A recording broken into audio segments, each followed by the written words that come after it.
Welcome back to podcasting time. Time to do a little podcasting. Now, today I had Jeremiah Bair on the show. Now, he's a online nutrition and fitness coach who really knows his stuff. And you definitely got to go follow this guy on social media for the simple fact that you're going to get 2 to 3 like nuggets of gold every single day. He puts out so much stuff, super consistent with all of it, and it's spot on. So he kind of cuts through a lot of the fads, a lot of the myths and stuff that are out there, and that's why I actually love just getting his insight on so much stuff. But this podcast, what I thought was invaluable, because it's something we haven't done before, but he took you through the different stages of nutrition periodization. So when it comes to what does your diet need to look like? What does it need to look like before you even start dieting? What does it need to look like after so that you can actually learn to maintain and how to go about doing that? And kind of breaking down this whole cycle of when to incorporate a diet break and how that works, when to do refeeds and stuff. So we get a little bit into the weeds, but then definitely into understanding where you're at kind of psychologically. And so you can determine which approach is going to be best for you. And that's what ultimately matters. He talks about that whole coaching piece, how he was coached. Definitely a guy who's gotten some amazing results and truly gets it. So I think you're going to get a lot out of this one. So without further ado, Jeremiah Bair. Jeremiah Bair, welcome to the show, my friend. What's up, man? I'm stoked to be here. Yeah, all the way from Nebraska, just moved to Scottsdale. You know, definitely got the West Coast body going with a wonderful pair of abs, and yet you hide online and coach people online. So you gotta fill us in a little bit on the background story, because I've seen your personal transformation photos and then so many of your amazing clients. So obviously you've had this story yourself, and you clearly know what you're doing, and excited to get into stuff. But, kind of fill us in on your story of getting here and how you ended up moving to Scottsdale and the whole 9 yards. Dude, for sure. Okay. So again, first of all, I'm super honored to be here. So thank you for having me. As far as the story, do you want long version, short version? What's your preference? Whatever keeps the audience engaged. Now, if they're watching YouTube, I'll throw up your abs up there so that they stay engaged. But It's the world, dude. Yeah. All right. So I'll try to speed this along as much as I can. Basically, right before my senior year of high school, I got super into lifting because I thought it would be dope to be able to do the pec pop thing, right? Where you make Truly, me and one of my homies just thought Terry Crews, right? Like exactly. Yeah. Okay. So me and one of my homies thought it would just be hilarious if we could do that, like having a serious conversation with people. We were just like doing that all the time. That was truly my motivation getting into lifting. Throughout college, pretty much it turned into that was like the only thing I cared about was lifting, like to an unhealthy extent. So I thought, backstory there, I was a super insecure kid growing up, very introverted. I thought that like for me, I guess we're gonna get deeper here, but I thought for me, like that was gonna be, I was like, I'm gonna get huge. Once I get muscular enough, that is gonna be the thing that finally makes me super confident. I finally like myself. I'll finally be able to connect with other people more just once I achieve this certain body. So I went from, and I started college at 170, ended college at 245. So and how tall are you? I'm 6'3".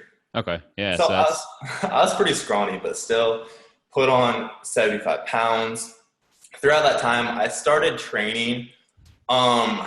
Towards the end of college, I really kind of fell in love with training. And that was I'm 26 now. I've been training for 5.5 years. So in like 2012, 2014, that's terrible math. Anyways, too much math right now. But I fell in love with training. I also had put on 75 pounds. I separated my shoulder. As you can see here, it's kind of jacked up. Yeah. I ended up losing a bunch of weight, and I was like, shit, I got to regain this weight, dude. So put a bunch of weight back on.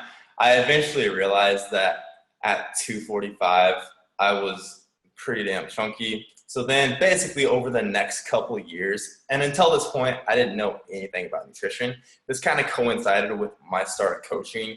So through the next couple of years, I basically went through every single fad diet everybody does. Like every terrible thing we tell our clients not to do now, I experienced that firsthand, like doing hella cardio, going on keto, intermittent fasting, and again, not that those diets are bad in the right context, but you understand what I'm saying. Like, Yeah. okay, keto, like I truly was terrified of carbs for the longest time. I thought, if I eat carbs, I am going to get fat.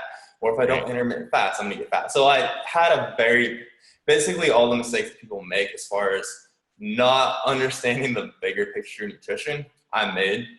And I've been there. I went back and forth, kind of through all trial and error of yo-yoing up and down my weight between 185 and 245, which I yo-yoed back and forth 4 to 5 times. It was ridiculous. I'd always go through a drastic cut and then just completely forget everything I did. Balloon so yo-yo 60 pounds. I mean, that's significant. So, I mean, you have to have learned so much about yourself, but also, I mean, that's going to do some work on your metabolism. So to recomp after that and be where you're at today. So, I mean, not to segue into that, but I'm just excited for you to continue that story, because that's pretty impressive. For sure. So, I mean, basically I was constantly yo-yoing up, down. And I mean, it wasn't 60 pounds every time. Sometimes it'd be like, okay, I go from 245 to 200 and, I'm going to start a bulk and I'm going to stop tracking all my calories. Okay, now I'm back to 240. Well, shit. Now I'm back down to 200. So just up and down.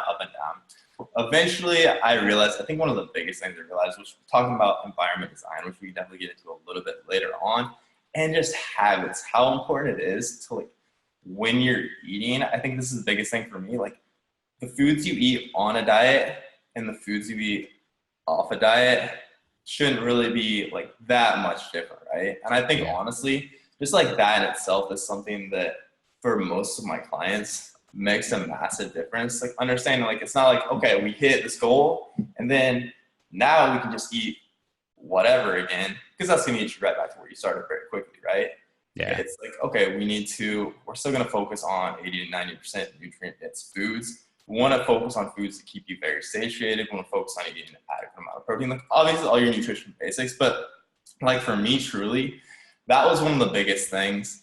And then actually like gaining, which I think is why education in nutrition is so important now also, and why it's something I always harp on, is like actually for me understanding that, like, okay, look at this. I can still eat carbs and look how my body feels so much better. I'm training better, I'm sleeping better, I'm recovering better, my libido's better, but I can still lose weight just like it was when I was terrified of eating carbs. And like all these things we can do, like, I don't have to be 100% like quote unquote clean eating.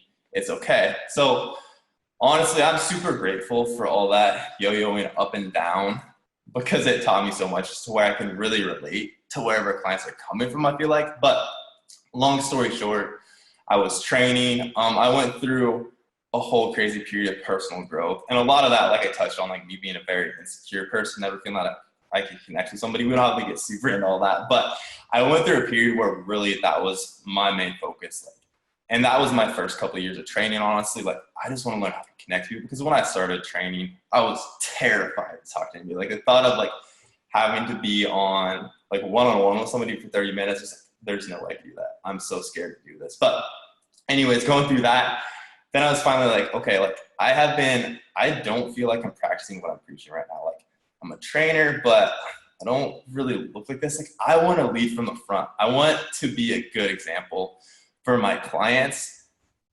not just like tell them what to do, but not necessarily feel like I'm living it myself, because that feels so shitty, right? Yeah. So then I hit up a coach, Cody McBroom.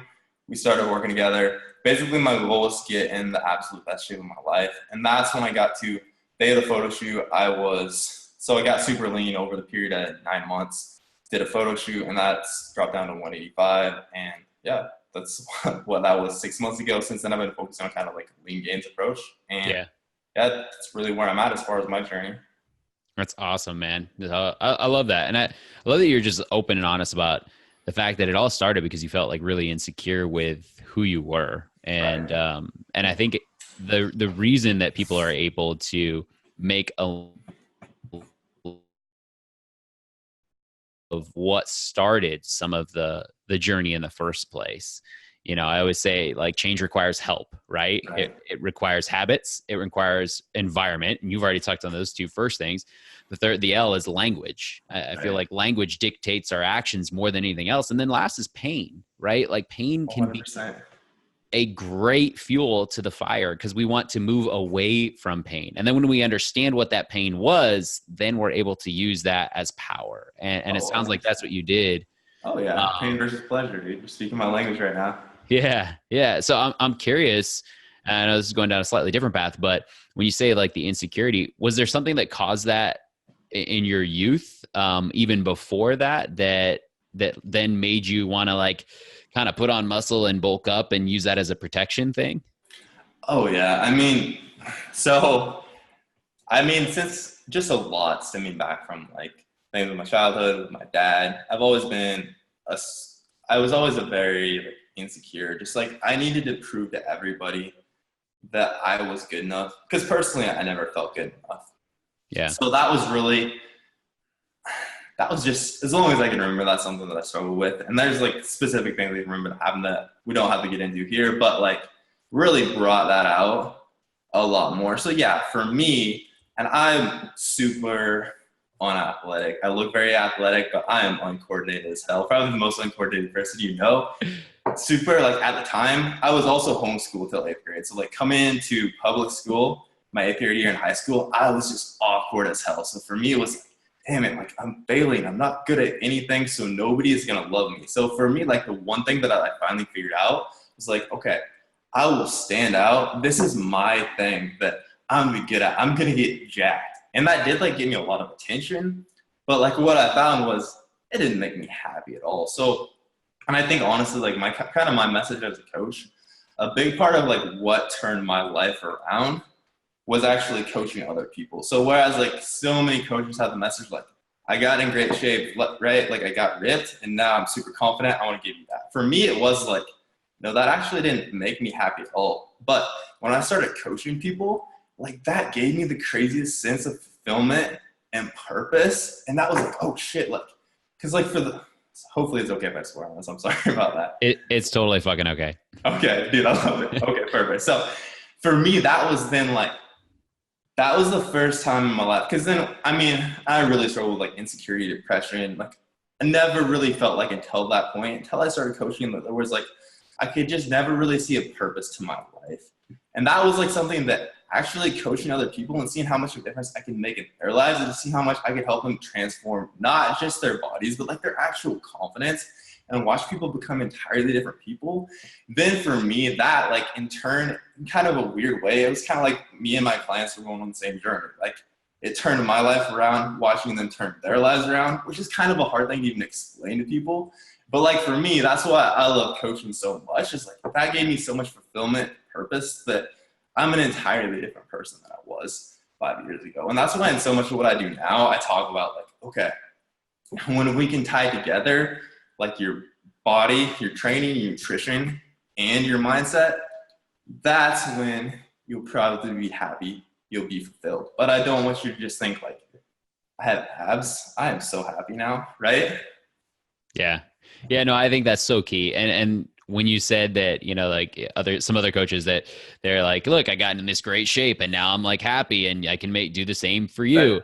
And I'm going, no, you know what? Right before my photo shoot, right, looked better than I've ever looked before, but I felt like shit. Like, I was hungry. I was fatigued. My hormones were jacked up. I was like, I don't think, I had sex in a few weeks because I just didn't have the energy or the care. Right. My wife's going, so it's like one of those things where, you see it's so much of a bigger picture. And I think you're spot on to say like, yes, we can get you there. And there is so much benefit to reaching whatever it is, but it's not because you're not happy now. And what can we do to focus on, fully living life, embracing life, and enjoying everything now? And I think that's where the environment piece is so absolutely critical, because Right. you can't just become greater than your environment. You sometimes have to shape and adapt your environment. So I know you physically moved to a new place because of that. So Right. touch on how that definitely plays a role, because so many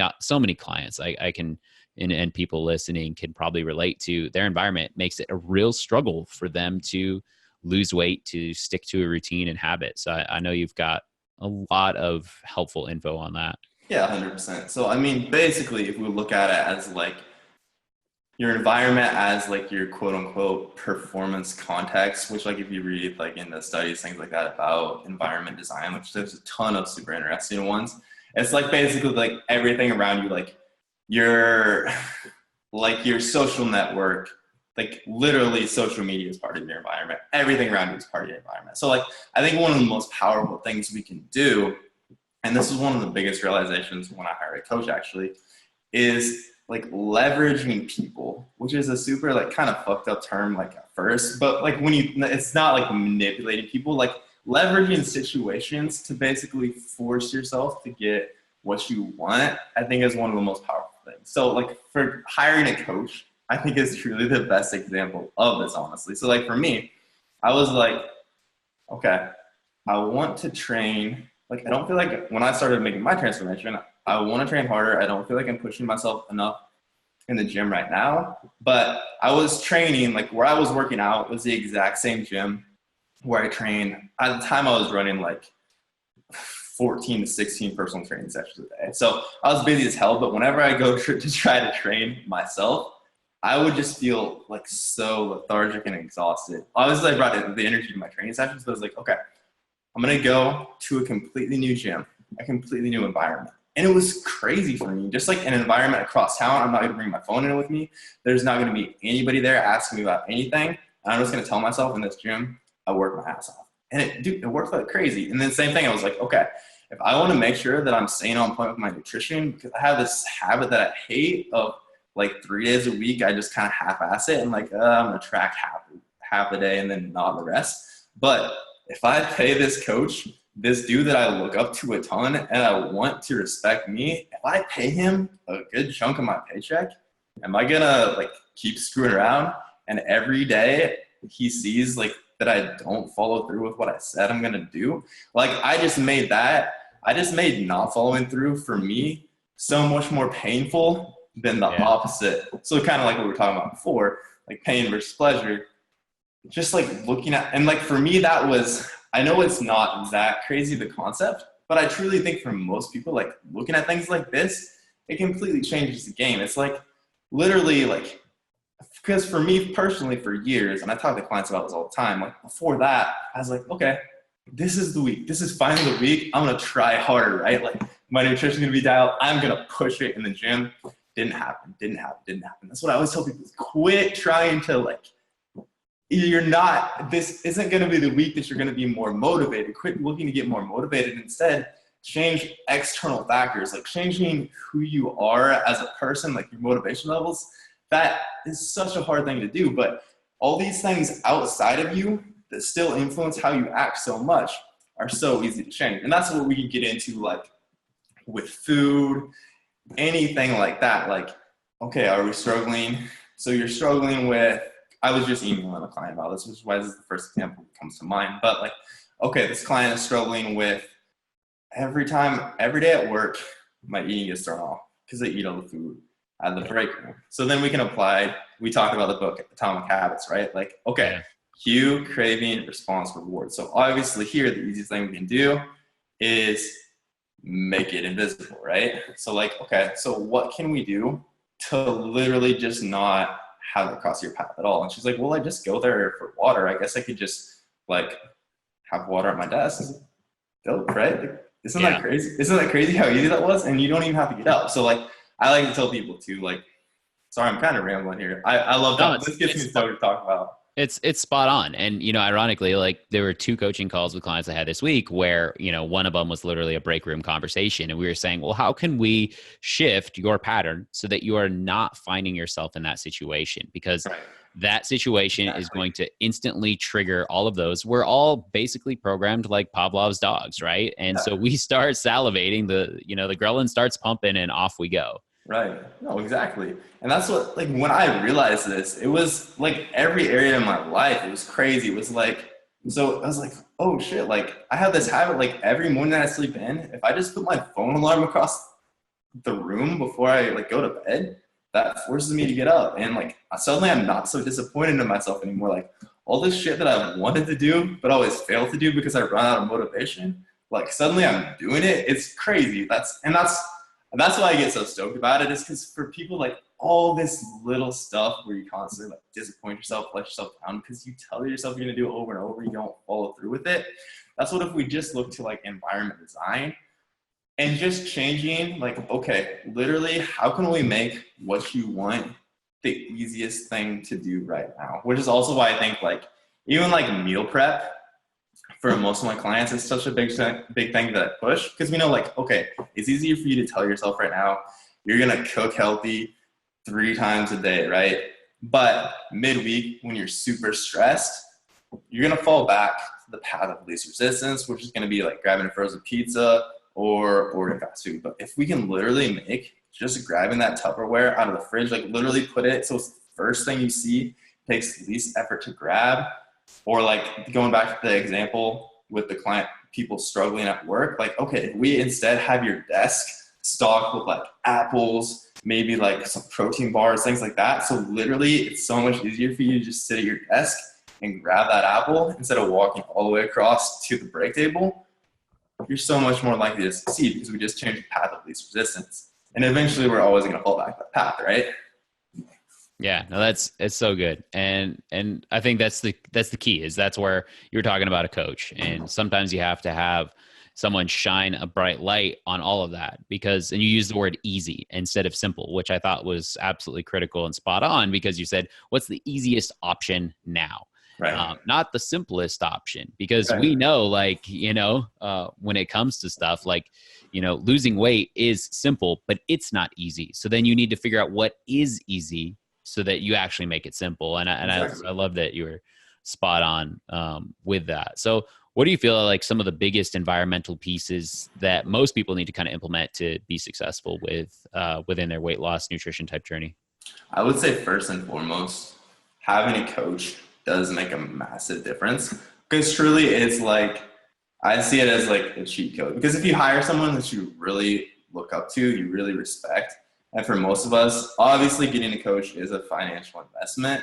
For most of us, that makes things a lot more painful. But like, as we talked about a ton on this podcast already, pain is such a powerful motivator. So I would say first and foremost, like if you're somebody that hasn't gone through this before, the amount of education you'll take from that, the amount of motivation, consistency, and accountability you'll get out of that is so powerful, that I think that's one of the best things we can do. And just the people you surround yourself with in general makes such a massive difference. I think as far as environment goes, people are probably one of the very biggest ones, because we have so much more of a relationship, obviously, with people than we do like all these inanimate objects around us. So it like has such a greater impact on like, okay, there's so much like, I don't want to disappoint this person. Like if I don't eat, are they going to see me differently? And then I really think that touching on that, that's a big thing that needs to be addressed also, like in your environment, like actually looking through, like taking a catalog in your head, like who in my life is, like if you're trying to lose weight, for example, like are there people in your life that you feel like are making you feel guilty for this? Like, are there people that you feel pressure to eat around? Is that just something in your own head that you just need to think through and be okay with? Or is that like actually a conversation you need to have? I think that straight up is like one of the most powerful things you can do, because just the people around us have the biggest impact. And there's like the cliche saying, like you're the sum of the 5 people around you. But really, it is very true. Especially like if you feel like, and this is, I'm sure you've seen this also, like the friction between 2 significant others, when one of them starts making drastic changes, and all of a sudden your client's like, yeah, my wife keeps like making me feel bad because I'm not eating pizza. Or so it is definitely that. I think first and foremost, especially if you're married or you're in a relationship, you need to have a very, very clear conversation with your significant other about your goals, what you're trying to accomplish. And I think that that's crazy important, because I think that's truly like relationships are one of the biggest things that sabotage people's progress. Yeah, no, absolutely. And you're spot on. When one's doing it and one is not doing it, it becomes very difficult. And there Oh can yeah. be animosity or frustration on both sides. And And I think that's where sometimes, people say, oh, my significant other is trying to, sabotage my weight loss and my nutrition, and they're bringing stuff home. But, oftentimes, oftentimes you've tried to lose weight. Like, let's just listen to your story, right? You're like, oh, I yo-yoed so many times in that time frame. And if that significant other has seen that, we're talking about habits and environment and patterns. Well, if they've seen that and experienced you do that and experienced you saying, I'm going to lose weight, this is my week. And they've heard that for the last however many years. Right. And then by Friday, you're choosing for the pizza. You've also programmed them to bring home the pizza on Friday because they see you start a diet. They're used to hearing it. Then they know by Friday you're going to do it. And this time is different. You said that last week and the week before. So, right. So it's like, it's not that they're trying to sabotage you. It's you've programmed this into them oftentimes. And so it's really pulling back, I think, and saying, hey, this is how this time is different. Right. This is why I need this to be different. And then probably the most critical pieces is asking for support and being very specific of what that support looks like. And that's the piece I think so many, talking about your insecurity, right? We get these insecurities, especially with like people that we love, because we don't want to disappoint them either, or like you're going to actually lose the weight and achieve it. And then you feel all this pressure to keep it off because you've gained it back before. So it's almost like this weird hidden pain. So what are some insights that you give people when they're kind of going through that and dealing with, a significant other or even other people that are living in the house, and how you kind of talk them through those conversations? Because I think that's honestly like one of the biggest roadblocks for people. I mean, I feel like with the significant other or anybody in the house, the most truly, it's just if you communicate and like have open, honest conversations, like crucial conversations with these people about how you feel, and you both just take the time to like put it out there and like go out of your way to, honestly, I tell my clients to start like do this every couple of weeks. Like, hey, have you talked to your spouse about this lately? Because it'd probably be a good time to revisit it, especially like if we know that their spouse isn't necessarily holding them back, but also isn't necessarily moving in the same direction they are. Because regardless, we know like the dynamic of that relationship is changing, right? Yeah. So, I mean, I don't give anyone like specific, like, okay, say this, this, and this, but just make sure you're having very open conversations with how you feel. And I feel like when that happens, it never is a client reports back, yeah, we had a huge fight and like they're divorcing me or anything like that. It's always like, yeah, it went well. Like when both partners can have a very just open conversation and both put out there how they feel.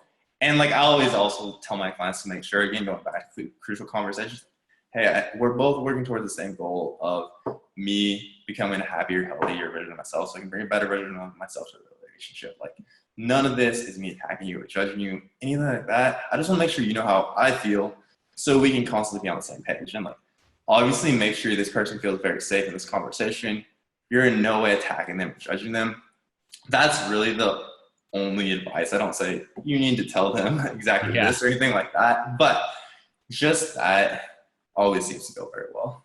Yeah, I think that's spot on. And I think the fact that approaching it from an open place, a vulnerable place, but most importantly, you use the word feel a lot. It needs to be expressed through feelings because people can't argue with your feelings. They can be frustrated with them or not see eye to eye, but your feelings are your feelings. And so I think being able to genuinely express from that place and not from a place of judgment or what the other person is, but then, coming in saying like, this is so I can actually show up in this, a better version of me is critical. No, exactly. So, yeah. Love that. So, one of the things that you touch on a lot with a lot of your content and you do extremely well and is not, in my opinion, brought to the forefront in a lot of ways is nutrition periodization. And I even like threw one of your posts up the other day because so many people want to dive into a diet. And oftentimes I pull people way back before we start. There's almost this diet before the diet. There's the actual diet, and I don't have a problem with the word diet. I know a lot of people do, but it's like, it's like getting you ready to lose weight, helping you reach a better version of yourself during this phase. And then afterwards, when you're going to go and start to incorporate a little bit more or switch your goals once you achieve there. And to me, that's where the starting line actually begins. It's Exactly. once you have actually reached this, quote unquote weight goal that you had where, in your head before we started having the conversation, you might have thought like, when I get there, I'll be happier. And no, you're bringing your same self with you. Now you'll just be hungrier. So, Right. So I think there's kind of these three phases is how I've always looked at it. And you're one of the other people out there talking about it that I've seen. And there's so much process. People think it's just like get in a calorie deficit and, or just do keto, all these different things. So I'd love to hear you just kind of go off on this because I know you know a lot. Yeah, for sure. So when we're talking periodized nutrition, basically periodization, as you know, we're basically splitting, in the simplest terms, we're splitting everything up that we're doing into goal-specific phases, but they're all moving us towards the same end goal, right? Even though the phases may look very different, just like within training, they're all moving us more or less towards the same end goal. So when a client starts, I like to start them with something we call the primer phase, which is basically just getting you ready for fat loss. Now, this is very similar to like a maintenance phase, but the reality is the primer phase sounds a lot sexier than maintenance phase. And when new clients start, it's a lot easier to get by. And it's like, okay, we're gonna do this primer phase where we're just priming your body for fat loss, getting ready for all this. But the reality is, like, if a client starts coaching with you, and let's say you want them to track macros, they've never tracked macros before, they've never dieted successfully long-term before. If I just give them, okay, here's your fat loss macros, I want you to eat 150 grams of protein per day, even though it looks like you average 60 grams of protein per day, go. Let's start losing weight. They're not going to succeed. Right. And that's just one more negative association that client has with dieting. So first and foremost, the goal of the primer phase, and this really depends on where the client's coming from. A lot of my clients now are coaches, so typically the primer phase doesn't have to be as long unless they're coming from a bad place as far as like their diet history or how much cardio and how hard they're dieting already. But so like for a beginner client, our main focus here, for all clients, our main focus here is just education. Like, okay, say a client's struggling with protein, before we get you dieting, let's actually focus on increasing the percentage of protein that you're eating. Now, we know like that in itself, the client will probably lose a bit of fat as a nice side effect, but again, it's not our main goal. Like, okay, let's take a look in your MyFitnessPal diary and check out like what foods you're eating. Like, how can we make some good swaps here? How can we increase your food quality to make sure you're getting all the nutrients you need? How can we teach you to like optimize satiety, things like that within your food choices, and actually figure out like what behaviors are kind of screwing you over, what's kind of held you back in the past. Because right now, at the start is a very good time for us to address that. If we wait until we're already like trying to get you to lose fat, you're frustrated because you're not losing fat, and then we put this on top of it, it's a lot for the client to handle. So I like to really make that one of the primary focuses of the primer phase. Also, if someone's coming out of a diet, and this really depends on how lean the client got in the past, but we do know it takes time for your hormones, for your metabolism to recover entirely from your diet. So really that'll depend also. Like some clients say they just got super lean, maybe it's been like a couple weeks to a month, and they want to like, okay, I want to go right back to keto. No. We need to take some time to just practice. Let's practice maintenance. Let your body normalize a bit, and then you'll be in a healthier place to diet again. But right now, your body's just not ready for that.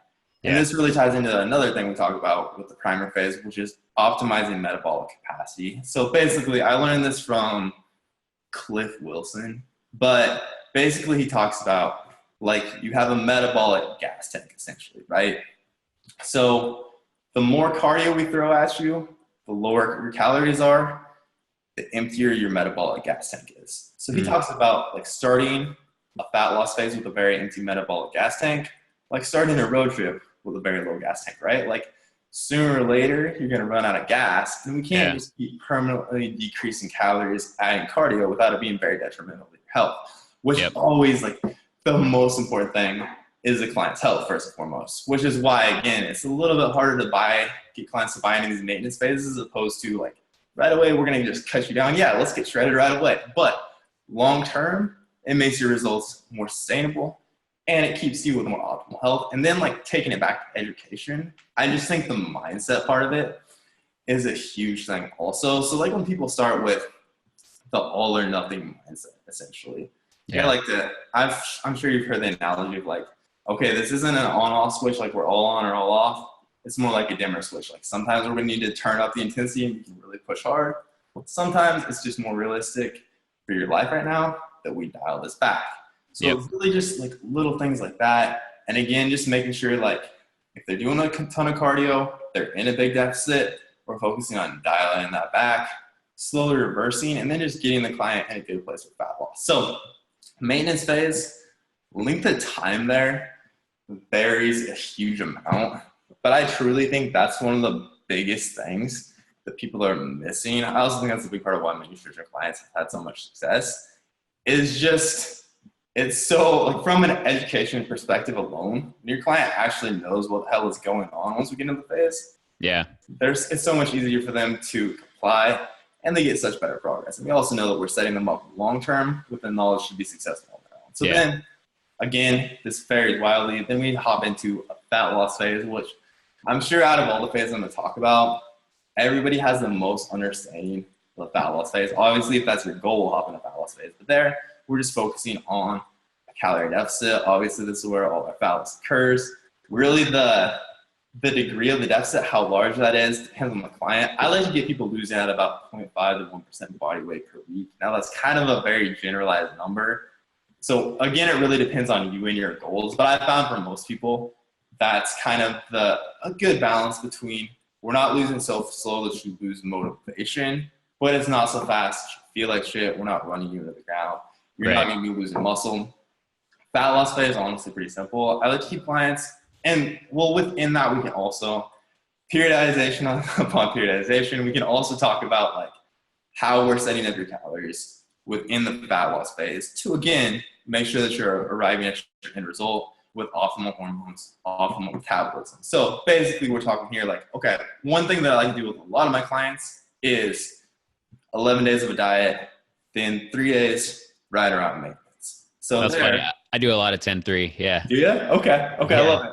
I love it. So not only do, as you know, it helps with adherence because your clients get to enjoy their weekends a bit more. But we also know that 3 days or more right around maintenance is actually going to increase leptin. Your clients are going to feel better. We're going to slightly reverse some of that metabolic adaptation, some of the detriments of dieting. So long-term, again, it's just a good play to make sure that our clients are getting the end result in a healthier place. And also, again, just from like an adherence perspective, I like that a lot. I also like to, with some clients, I really, really like the 11-3 or 10-3 split, however you want to split it up. Occasional 3-day diet breaks every few weeks. I like that a lot within the actual diet phase. Outside of that, by doing 5 days on, 5 days in a deficit, 2 days right around maintenance. I also like, that's not shown to be quite as beneficial if we're looking at like, okay, we know that the 2 days of maintenance there, studies have shown we won't see any more metabolic adaptation, but won't actually like decrease the level of adaptation that we experience as much as like 3 days. But for some of my clients that are like weekend warriors, that no matter what I tell them, I know that they're just going to go out and they basically need higher calories on the weekends. It just makes more sense from an adherence perspective. So like, why wouldn't we just set up our calories like that? So that's one that I use more commonly as well. And again, I typically push people more towards the 10-3, but I tell people on our initial consultation call it.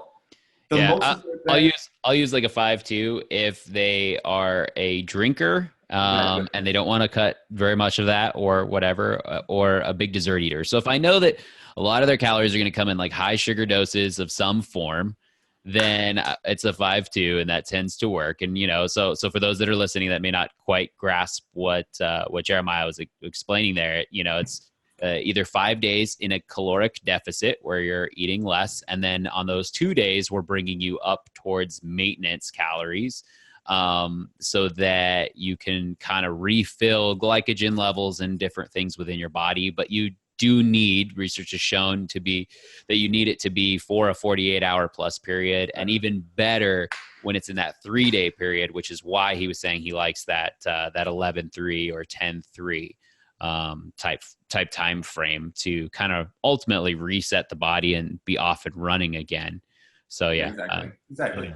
Yeah, and like I always tell people on our initial calls, like obviously I can give you the most optimal plan, but the most important thing here is that we actually make the diet fit you. So I'm going to lay out all these options. I want you to tell me just what do you think is the easiest for you to stick to? And same thing with like macros, like, okay, maybe the thought of macros stresses you out, but what about calories and protein? Or what if we just follow a portion size diet? And like, again, I think that's a big part of within coaching to get people results. Like, I think that needs to be the most important factor. Like actually focusing on like, we're not just giving to everybody, okay, here's your macros. You're going to go low fat, high protein, moderate carb. You lose fat. Like, no, we need to actually focus on, okay, what can you realistically do? What do you think is the best fit for you? And then constantly evolving that as the client loses fat. Yeah. No, and I think that's absolutely critical. And we probably should have started off with that, but it's meet the client where they're at. And I think that's why you have so many successful clients, because it is going to look drastically different, you know? You know, it's hilarious. I have a pod of nine women that I started on September 9th. It was my birthday. And so I was like, all right, I'm going to do, you know, it was kind of an intro type deal, right? So it was 9 women starting on September 9/9, and we're going to go for 9 weeks. And it's going to be your 9-week intro for me to set you up for an initial batch of success. Then we'll go from there at the end, right? Make sure you're set up. And what's hilarious is after our first 2 weeks of, you know, kind of the preliminary phase, like you said, the primer phase and whatnot, everybody is on something so drastically different. One person is sending food photos. One person is just doing calories. One person is doing macros. One person is doing like so in the weeds that, you know, we even have her like doing cyclic dextrin to get enough like carbs because she's at that elite level and we're dialing down. Yeah. And it's like so drastically different, but that's why it's meet you where you're at. Oh yeah, exactly. And I think that's one of my biggest like shifts as a coach has been, okay, my job isn't really to just prescribe, right? It's like asking these people questions like, okay, what's going to work for you here? Like, what's on your mind? How can, like, what do you, before I just tell you what to do, like how I would handle this, what do you think is the best approach to handle this situation that you're struggling with? And then I'll help you troubleshoot from there. And that's something like at first when I started like going out of my way to ask questions instead of just tell people what to do, it almost felt kind of lazy because it's always like people for the most part know like the answers already when you really bring it out of them. But for me personally, that's increased my success with clients so much more as opposed to like, okay, we're gonna do this. This is how I diet. I like it. So this is what I want you to do too, right? Yeah. Okay. Yeah. But sorry, got kind of sidetracked from nutrition periodization there. Anyways. No, it's great. It was needed. I think we got pretty in-depth into the diet phase. So then basically, I like to say every 6 to 12 weeks, depending on the client, we take a bit longer diet break. Now here, this is typically just 1 to 2 weeks. Most of my clients I found like around 2 weeks. Typically I say, yo, after the first week, I just want you to touch base with me, tell me how you're feeling. And then typically at that point, clients want another week. And then we're doing good from there, ready to get back to it. But basically here, it's just the same idea as those diet breaks we talked about, like a 3-day diet break, 2-day diet break on a larger scale. So here, you're focusing not on just like eating whatever. We're thinking that this is a short period to practice maintenance, right? Like, okay, your body's changed a lot. Like by this point, you might have lost 20, 25 pounds. Your body's a lot different. So let's just practice these habits we've been focusing on to now, like, let's maintain this, right? So that probably doesn't look like, okay, we're just going to go smash everything that we've been thinking out loud for the last 12 weeks or whatever. Like, let's just focus on mostly like 80 to 90% of your food choices are exactly what you've been eating on this diet. You know those foods that are going to keep you full. You're getting lots of protein. We're just going to eat more of them. And just really focusing on like, okay, practicing basically the skill of maintaining, which again, at first is the least sexy idea ever, but it's very much needed because what it takes to get there, like the mindset to get lean as opposed to actually staying super lean, as you know, is a lot different. Because when we're driving towards this goal, it's, I'm gonna have abs and look great. very motivating. But then when we get there, a lot of times people's like, well, now what? Which again is why education and actual time practicing maintenance is so important. Because if people don't know how to do that, they'll say, well, I'm not on my diet anymore. The only other way I know how to eat is how I was eating previously, right?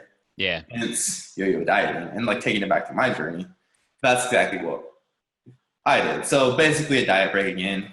We're primarily focusing on increasing carbs because we know that'll increase leptin, which is going to decrease ghrelin. Basically, again, you're just getting in a bit better place hormonally, metabolically. You're going to have more energy. Psychologically, you're going to feel better. And for most people, the first diet break I found is just very good because they could see like so many times before they've dieted down and they bounce back up. So for most people, they see like, oh shit, like I can actually maintain this. This is dope. Like with what I've learned, this is really the time where I can actually do this. And that gets me so stoked to see because most people truly like are so timid to start a diet break because they're like, I don't want to lose my results. Like I've been crushing it for the last 12 weeks. Yeah. I find they're afraid that then it's going to spiral. Exactly. Else. Yeah. Exactly. Which I have yet to have happen. But that's a super cool and truly empowering thing to take people through. Like, no, that's not, like, we finally broke this pattern. That's not what's going to happen this time. Yeah. You're a different person now, you know so much more. So from there, basically, depending on how much weight the client has to lose, if it's somebody that's gone through drastic weight loss and like by this point, we've rinsed and repeated the diet break, fat loss phase, and I feel like, okay, we've been pushing this for a long time. Like typically if somebody hits, for somebody that has, I would say like 0 to 30 pounds to lose, we can probably get that done in 1 to 2 fat loss phases, go to maintenance phase. Yeah. Maybe a little bit less than 30, but the ballpark numbers, you get the idea. But if it's something with a lot of weight to lose, typically within that, we'll spread one of those diet breaks out longer to an actual maintenance phase. We're like, okay, we're going to take a couple months, potentially longer, to actually bring your body back up. I don't, like, you've lost 50 pounds at this point. We still have a ways to go, but we can't just keep pushing forever. Let's take some time to get you in a healthier place. We're going to shift our goals. I want you to focus on how strong you feel like pushing the weight in the gym, building muscle. And then, and again, like that can last months sometimes. Like sometimes that'll last 3 to 6 months. I was going to say, like most of the clients that I've had who have lost over 50 pounds, so anywhere from 50 to 75, it was a minimum of 3 months where it was like, all right, cool. You're set right here. And I know you want to lose more. Like just chill. Don't change anything. Like, let's just like be at maintenance and then let's like get through summer. And then at the end of summer, then we're going to push again. And it's like this, wait, what? Huh? Right. But I'm like, trust me. and here we are, like for most of them, like 5-6 years down the road. And I can like pull them up and be like, hey, remember when you looked like this like 6 years ago? And they're like, man, that's crazy. That was 80 pounds. I'm like, and you never gained it back. So no. And again, it's just like it's such a dope thing to take people through. Again, like, and just, I always emphasize like, yo, we're practicing maintenance. This is crazy important.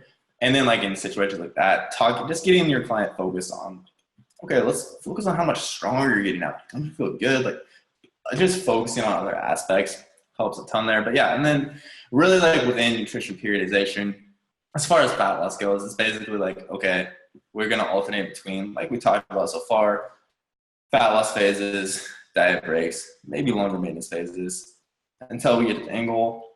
And then again, I think at least, and there's all kinds of numbers thrown out there about how long you need to be at maintenance post diet. I know a lot of times it's 1 to 1.5 amount of times the length you bought, but, and that varies. I like to say at very minimum, and it really depends on how long the client got. Like I know 6 months for most people seems to be a good marker where it's like, okay, I feel good again. We know your metabolism, your hormones are in a much healthier place. Yeah. And that's like slowly reversing people. It's time right around maintenance again. All this we talked about, practicing maintenance, making sure we have all these habits in place to maintain this. And then we can go into like, okay, maybe we want to go into a lean gains phase. But yeah, that's really, I say that pretty much sums up the concept in that very long ramble. But yeah, no, I think it's good for people to kind of hear. Basically, like, long story short, it's going to take longer than you'd like. And if we do that and we actually program in some time away from dieting where you're actually eating more and in a slow, slightly more of a surplus than you would normally want to be for a diet, it's going to prove to be beneficial for you. And that's why knowing when to hire a coach can be really, really helpful for that, touching on your other piece. Right, exactly. I'm curious on one thing. So when it comes to diet breaks, yes, I've found that I used to, and I don't anymore, but I used to try and strategically place them around holidays. Like, well, it's Thanksgiving, and we're, when we're recording this and when this airs, it's going to be, mid-October. So we got Thanksgiving and, all the holiday type stuff. And I used to be like, well, you're going to be eating this stuff anyways. It's going to be a lot easier, right? I no longer do that because that becomes the trigger, because we're talking about environments and when you're in that environment and whatever. And I found that it's better to still be on track in a deficit, if that's the phase that we're in, and then give yourself permission for that one meal to thoroughly enjoy, than it is to program a break and then we just like lose all control. And that's when we do spiral. The only time I will actually be like, no, this is when I'll program it, is if you're going on vacation. And then we actually utilize a lot of the other tools, things like intermittent fasting, where it's like, well, here's how I'm going to do this. And then we're going to be really just pushing for, the 15 to 20,000 steps a day, which is almost ludicrous for most people to even get anywhere near these days. If you hit 10, I'd be like stoked, but on vacation, I'm like, yeah, maybe we should try. And so that's the only time I'll do that. But I'm curious, because I found it to be successful, if you've kind of utilized the year or anything like that, or had any things for people to pick up on it as well. No, everything you just said there is actually so similar to how I do it. That's weird. Yeah, for like holidays, things like that, just like you said, like if we go in the mindset, obviously I want my clients to enjoy their holidays. I don't want to be like the Grinch or anything like that, but they go in the mindset, fuck it, I'm on a diet break, eating calories.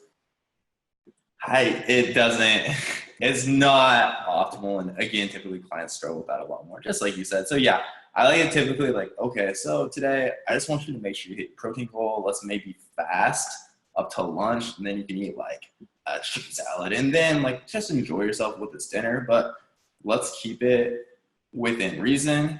And then like make sure you're moving a lot throughout the day, and then tomorrow let's just get back to it. But yeah, that's the same thing. And even with vacation, that's like the one time I do, which is super weird that she said that actually. Pretty much all that, like that's the one time I do like, okay, let's take a diet break, just focus on calories and protein. And again, like intermittent fast in the morning. I typically tell my clients, like in that case, I want you to look at the emotional value of all these meals, right? So like we have every meal that we eat, getting kind of foo-foo here, but every meal we eat, we take a certain amount of value from. I think some people, when they're on vacation, I know I do this, like every meal, like, fuck it, I'm on vacation, I'm going to smash whatever. Yeah. But really, like, if we think about it, like a breakfast where you ate a giant stack of pancakes by yourself, you don't take any value from that. Whereas, like, if you and your wife and your family are at a great restaurant at night, it's like your favorite restaurant in wherever you like to vacation, say Nantucket, that's high emotional value, right? Like it's probably worth maybe splurging a little bit more. So let's just like skip breakfast, because typically that's the meal where you take the least amount of value from. Let's save that up for later, and just like be strategic with where you're placing these meals. Really take time to weigh out, like, okay, either way, like we want to make sure you don't feel guilty either way. Because a lot of times people feel guilty if they don't eat, which is kind of a weird thing. So I think it's important to like weigh out either way, like, okay, how important is this to me? How much value am I going to take? And that way, either way, we know you can make the right decision for you to not feel guilty about. Yeah. No, I think that's spot on. I call it feeling exchange. I always talk through people, and I'm like, in this moment, you're going to feel like doing one or whatever things, right? You're not going to feel like working out. You're not going to feel like cooking a healthy meal. You're going to feel like just laying on the couch, ordering a pizza and sitting there. You're going to, whatever the feeling is usually triggered by like your fatigue levels, your stress levels, and your environmental triggers, right? That's just whatever it is. And so sometimes we have to slow ourselves down, and that's the bringing awareness piece, to then ask ourselves, well, how do I want to feel tonight? And if I like honored this feeling, would I actually feel the way that I want to tonight? And more importantly, tomorrow and 5 weeks from now and 5 years from now? Because oftentimes I won't remember this feeling like 5 minutes from now, let alone 5 days from now. But I will remember how I felt, when I honored myself in that system, because it transfers over. It's the decision matrix. And so it's bringing that piece. So that's really, really good. I like it. I love it. I'm feeling exchange. I'm feeling that. Yeah, go for it. Go for it. So sweet, man. Well, super awesome. So before I ask my last question, where can everyone find you? You've got, so for those that don't know, I mean, his blog is amazing. Not many people are doing blogs these days, and he's constantly putting out stuff. And I'm just such a voracious reader that, to me, it's great to get stuff in snippets on Instagram like you do, and different stuff. And I know you're working on a podcast and all this kind of good stuff. But I just want to say I appreciate you dropping a blog. So I'm gonna link that up as well. So where can people find all your Jeremiah Bair awesomeness? So my website is bairfit.com, BAIRFIT.com. All my blogs, everything are on there. Again, I drop one every week. Try to go just stupidly in depth on everything that I can. It drives me crazy if I don't. So yeah, very education focused blogs. And then I'm on Instagram at Jeremiah Bair. Cool. Awesome. And I know he just said like super in-depth education on his blogs, but they're very reader friendly. So regardless of your nutritional level, he writes in a way that you can understand. So that's what's good, because there's some other people that do the same. He takes the terms and breaks them down in a way that's reader friendly. So regardless of your level. No, it means a lot that you put the effort into doing that, because that takes effort, right? It really does. I mean, for me, truly though, I'm not like somebody in the lab. I don't have like a ton of degrees in this. I've learned this from other people. I'm very much like a curator of other people's information. So I really think like for me, it's just like, okay, this is what I've learned on my own experience, like coming from a very similar place to where most of my clients are. So like really, I feel like it's just my voice and how I understand it. Yeah. But I mean, the fact that you even said that, I mean, most people won't admit that. I always joke, and I was like, if you've ever heard me say anything that was like powerful, inspirational, positive, or affect you or sounded smart, I learned it or read it from someone else. I relate to that so much. Yes. And the other joke, like, I have a group that's pretty much all life coaching clients, right? Okay. And they're always like, how did you pull that out, or know to ask it in that way, or say something like that? I'm like, well, all those shelf help books, like I actually didn't make them shelf help. I actually just read them. So I'm not really teaching. I don't really know anything. I just actually read the books. Right. I'm sorry. it's running jokes. That is crazy. Yes. There's some sincerity in that when you know that, 95% of all self-help books don't get read past the first chapter. That's the actual stat. So that's so crazy to me. Yeah. So I'm sure it's even worse with nutrition when we see what's actually being put out there. So, so cool, man. Well, last question. One that I think you can definitely drop some bombs on, but what do you feel it takes to truly transform? What is the truth that is needed for someone? I think that the most important thing, anything in life, talking in any area of life, not just like physical transformations, is consistency. You're just putting the reps in over and over and over again. Even like we talked about before, like the dimmer switch, like sometimes maybe you won't be able to go as hard in fat loss. Maybe you won't be able to go like quite as hard on building your business, whatever, but just like reps over and over and over. I truly think it's like, everything is essentially a game of attrition, right? Like if you stay consistent enough for long enough, that's what like so many people hit me up on Instagram, like, yo, how did you build an online business? Like, how do you get all your clients from Instagram? Like, this is all you do? It's like, I mean, like, what's your advice? How can I do this? Like, try posting twice a day for 2 years, dude. I don't know. Like, but truly, like everything in life, I think it's just being consistently putting the reps over and over and over again, striving to improve, and you'll get there. I love it. Absolutely true. Consistency is so, so huge. So, Well, Jeremiah, greatly appreciate you coming on the show and just dropping wisdom, and definitely going to encourage people to follow you on Instagram, because you do drop sometimes even more posts and do so many little live things and stories, and just I mean, someone could learn everything they need to learn about nutrition, and if they just followed what you post just on Instagram alone, could just have the body of their dreams. So, Means a lot, so dude. yeah, so I appreciate it, man. Thanks for coming on. Dude, I appreciate you having me. Thank you.